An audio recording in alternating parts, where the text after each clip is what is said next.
ఏయ్, అప్పేరా మీరు ఇచ్చింది. అప్పు ఇచ్చినంత మాత్రాన ఏదో పెద్ద ఘనకారం చేసినట్టు ఫీల్ అయితే ఎలా? మనిషికి ఇంకొక మనిషి సహాయం.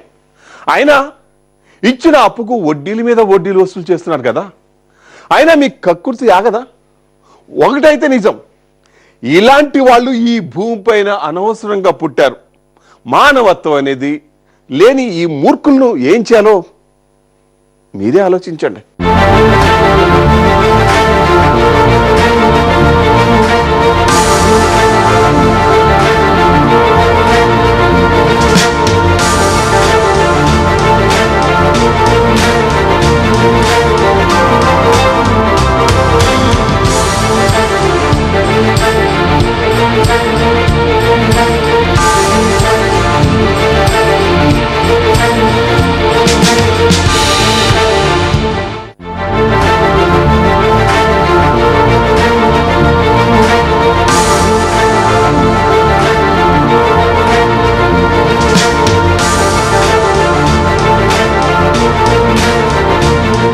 ఇటీవల కాలంలో లోన్ యాప్ల వేధింపులతో ఆత్మహత్యలు జరుగుతూనే ఉన్నాయి.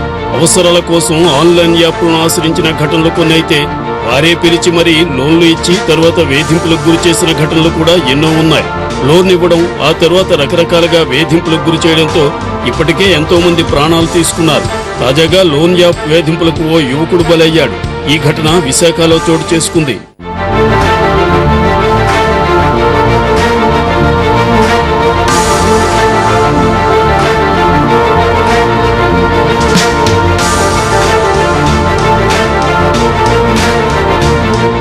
లోన్ యాప్ వేధింపులు భరించలేక పెళ్లైన 40 రోజులకే యువకుడు ఆత్మహత్య చేసుకున్న ఘటన మహారాణిపేట పోలీస్ స్టేషన్ పరిధిలో చోటు చేసుకుంది. 2000 కోసం యువకుడి ఫోటోలను మార్ఫింగ్ చేసి బెదిరింపులకు పాల్పడినట్టు తెలిసింది.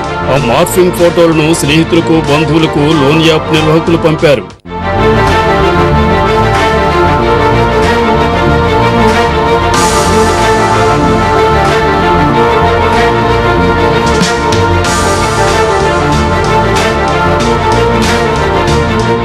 ఈ క్రమంలో తీవ్ర మనస్తాపానికి గురైన నరేంద్ర ఆత్మహత్య చేసుకున్నాడు. మహారాణిపేట పోలీసులు కేసు నమోదు చేసుకుని దర్యాప్తు చేపట్టారు. లోన్ యాప్, సైబర్ నేరాల నుంచి జాగ్రత్త వహించాలని, అప్రమత్తంగా ఉండాలని పోలీసులు సూచించారు.